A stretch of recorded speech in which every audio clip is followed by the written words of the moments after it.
प्रधानों से वसूल करके विकसित भारत का सपना दिखा रहे हैं। विकसित भारत तब बनेगा जब हमारी किसान की आय दोगुनी हो, निवेश और नौजवान को सम्मानजनक रोजगार मिले। ये जो डिलीवरी बॉय बना दे रहे हैं या इजराइल में वॉर जोन में भेजे जा रहे हैं, ये नौकरी नहीं है। और जो बीजेपी के लोग या बीजेपी के नेता अपने मंचों से कहते हैं भारत माता की जय हो, हम सब भारत माता की जय बोलते हैं। भारत मजबूत बने, ताकतवर बने, खुशहाल देश बने, हम सब चाहते हैं। लेकिन सोचो, शहीदों की याद में जो रिजंगला में बना था स्मारक, जो रिजंगला में स्मारक बना था, चीन की फौजों ने आकर के वो स्मारक तोड़ दिया। कोई कल्पना कर सकता है कि हमारा देश जो इतना ताकतवर है, हमारी फौज जो इतनी ताकतवर है, उसको झुकना पड़ रहा है। रिजंगला जो हमारा मेमोरियल था, उसको तोड़ दिया चीन के लोगों ने। क्या बीजेपी के लोगों के पास कोई जवाब है?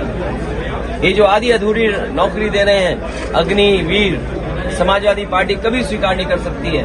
अपने नौजवानों को हम कहेंगे कि समाजवादियों को जिताइए, अग्निवीर व्यवस्था को खत्म करने का काम करेंगे। जैसे पहली सम्मानजनक और सम्मान के साथ वर्दी पहनता था नौजवान, उसी तरह फौज की नौकरी देकर के उनको वर्दी बनाने का काम होगा। लगता है इनकी सरकार में कानून व्यवस्था जीरो हो गई, इनकी जीरो टॉलरेंस की पॉलिसी जीरो हो गई।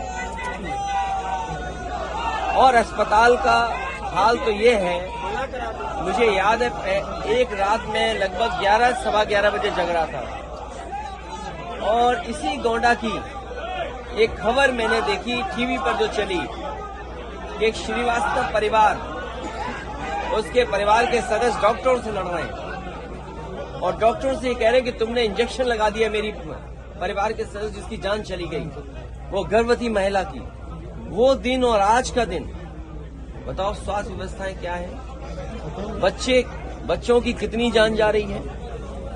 अगर कोई गर्भवती महिला है, कोई पीड़ित है, बीमार है, क्या इलाज संभव है? और फिर भ्रष्टाचार का क्या बोलना।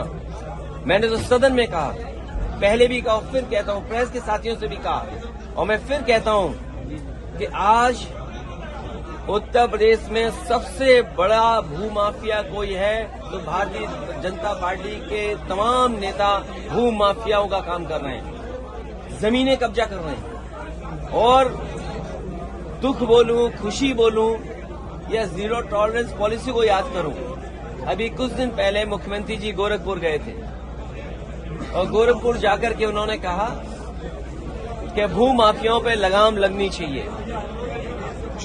अगर मुख्यमंत्री जी अपने क्षेत्र में ये सोचते हैं कि भूमाफियाओं को लगाम नहीं लगी है, तो बताओ गोंडा में कैसे भूमाफियाओं की लगाम लग जाएगी? क्या भूमाफियाओं का जो नारा दे रहे हैं जीरो टॉलरेंस का, क्या जो जमीन कब्जा रहे उन्हें ये सरकार छू भी पाएगी क्या?